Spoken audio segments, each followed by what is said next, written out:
रितु गोयल जी हमारे साथ है। वो बहुत खुश है, भगवा रंग है। हरियाणा में भारतीय जनता पार्टी ने सरकार बना ली है एक बार, तीसरी बार।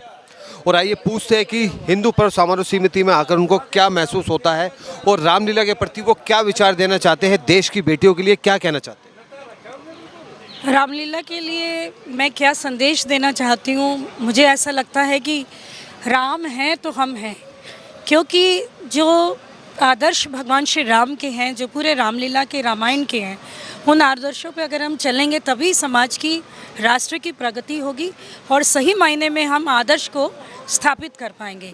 और ये जो रामलीलाओं का मंचन होता है ये बहुत ही ज़रूरी है, क्योंकि आज इस युग में लोग जो है अपने संस्कार को भूलते जा रहे हैं, अपनी परंपराओं को भूलते जा रहे हैं, खास तौर पे जो नई पीढ़ी है। तो रामलीलाओं का मंचन जो है नई पीढ़ी को ये अपने आदर्श स्थापित करने के लिए, अपने सभी पात्रों के बारे में जानने के लिए, और आज इस युग में जहाँ मीडिया का युग है, नई पीढ़ी ऐसे ऐसे संस्कार ले रही है जो वाकई बहुत ही चिंतनीय है कि इनका क्या होगा भविष्य में। ऐसे में भगवान श्री राम की कथा सुनना, समझना और उस पर अमल करना बहुत ही आवश्यक है। देखिए, आपसे जब भी मैं वार्तालाप करता हूँ तो एक अच्छी सी कविता आप हर बार सुनाते हैं, तो कोई ऐसी कविता जो संदेश देना चाहे, नवरात्रों के दिन चल रहे, कुछ कहना चाहेंगे। ऐसे कविता तो मेरी है लेकिन अभी मुझे याद नहीं है, लेकिन एक कवि राजेश चेतन की एक पंक्ति है कि राम बन गए तो बन गए, अगर राम बन नहीं जाते तो नहीं बनते। क्योंकि जितने राजा महाराजा हुए, अगर उन्होंने साधना की, तपस्या की और अपने प्रजा हित में काम किया, तभी जाकर उनको पूजा भी जाता है। कोई पूजी नहीं तभी होता है जब वो अपने ऐसे लोगों के लिए, ज़रूरतमंदों के लिए काम करे। तो भगवान श्री राम ने अपने पिता की आज्ञा मानकर वन गए और वहाँ अधर्म का विनाश किया, रावण का वध किया, बहुत से ऐसे असुरों को मारा और स्थापित किया एक ऐसे आदर्श को। इसीलिए कहते हैं राम बन गए तो बन गए। मैं भगवान श्री राम का नमन करती हूँ और रामलीला की, इन दशहरा की सभी को बहुत बहुत शुभकामनाएं देती हूँ। बोलो जय श्री राम। परवेश भाई जी हमारे साथ हो। देखिए, वेशभूषा कितनी अच्छी है, हिंदू सनातन धर्म की याद आती है। और हिंदू सनातन धर्म की बात हो, परवेश भाई जी की वहाँ उपस्थिति ना हो, ऐसा तो असंभव है। सर, समाज सेवा कहते हैं आपको लोग, निगम पार्षद कहते हैं, भाई कहते हैं, मित्र कहते हैं, सुख दुख के साथी कहते हैं। क्या संदेश देना चाहिए? हरियाणा में तो सरकार बनी गई, मुस्कुरा भी रहे आप, क्या संदेश देना चाहिए? संदेश तो जनता ने दे दिया है कि राम राज्य की ओर बढ़ रही है और अब दिल्ली की बारी है। और देखिए, जो लोग यहाँ पे बहुत बड़ी बड़ी बातें करते थे कि हरियाणा में हमारी पार्टी के बिना सरकार नहीं बन सकती, हमारे आज्ञा लेनी पड़ेगी, हमारा साथ लेना पड़ेगा, एक भी सीट उनकी नहीं आई। और ये वो लोग हैं जो अभी अभी जेल से छूटे हैं। मुझे बताने की ज़रूरत नहीं है, दिल्ली वालों को भी भ्रमित कर रहे हैं। लेकिन मुझे लगता है कि दिल्ली में जो हवा है वो हिमाचल और हरियाणा, और ये हरियाणा से होके आती है।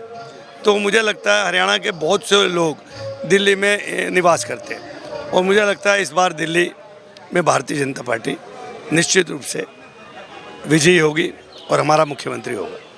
सर, हिंदू सनातन धर्म के लिए आपके अपने क्या विचार है, क्योंकि आप कट्टर हिंदू है और आपने हमेशा हिंदू सनातन धर्म को आगे बढ़ाया है और आज के जो दृश्य है वो बड़े भावुक है, क्या कहना चाहिए? देखिए, हिंदू कभी, मुझे लगता है कि वो कट्टर नहीं होता। ये ठीक है कि जब हम कभी कभी सख्त भाषा का उपयोग करते हैं तो उसको कट्टर कहा जाता है। कट्टर अन्य धर्म हो सकते हैं जो अपनी कट्टरता के कारण दूसरे धर्म को, उसको दबाते हैं, उसके लोगों की हत्या तक कर देते हैं। हिंदू कभी इस तरह की बातें नहीं करता। हिंदू तो कहता है कि धर्म की जय हो, अधर्म का नाश हो, प्राणियों में सद्भावना हो और पूरे विश्व का कल्याण हो।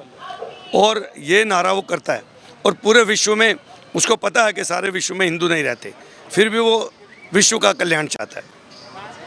और भी है, ओम जयंती मंगलकारी भद्रकाली कपालिनी दुर्गा क्षमा शिवा धात्री स्वाहा स्वाहा नमस्तुते।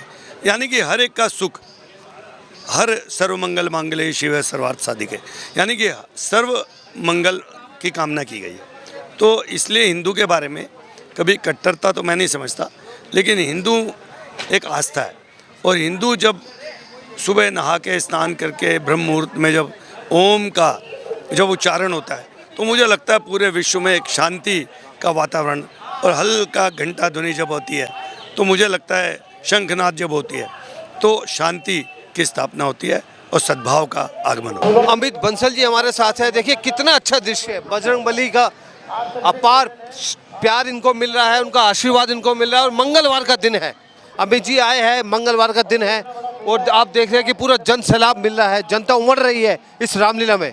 क्या संदेश देना चाहेंगे जो रामलीला देखने आते हैं, खास तौर पर यूथ को क्या संदेश देना चाहेंगे? इतना ही संदेश देना चाहूँगा, सबसे सर्वप्रथम जय श्री राम का नारा लगाते हुए जो हमारी हिंदू पर्व समारोह समिति संस्था है, जिसके अध्यक्ष श्री आर.पी. सिंह जी, सतपाल बंसल कोषाध्यक्ष हैं, मुनीश बंसल महामंत्री, सतीश डुल जी चेयरमैन हैं, इनकी अध्यक्षता में जो श्री राम जी का प्रचार और हमारे सनातन धर्म के बारे में प्रचार और प्रसार, हमारे यंग जनरेशन को इसके बारे में पता लग रहा है कि हमारे जो पूर्वज, हमारे जो ईश्वर थे, जो हमारे दिश थे, कि उनके लीलाएं किस प्रकार कैसे हुई, जो यंग जनरेशन को इस 10 दिन के त्यौहार के माध्यम से पता लगता है।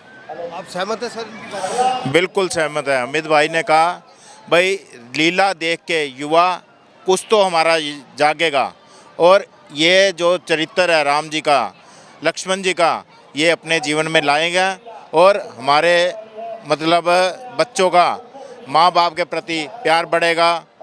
और जय श्री राम। बड़ी अच्छी बात कही, जब आप रामलीला देखना है तो उन बातों को अमल भी करें। 10 दिन रामलीला देखिए, उन बातों पे अमल कीजिए और हिंदू सनातन धर्म को आगे बढ़ाइए। जय श्री राम।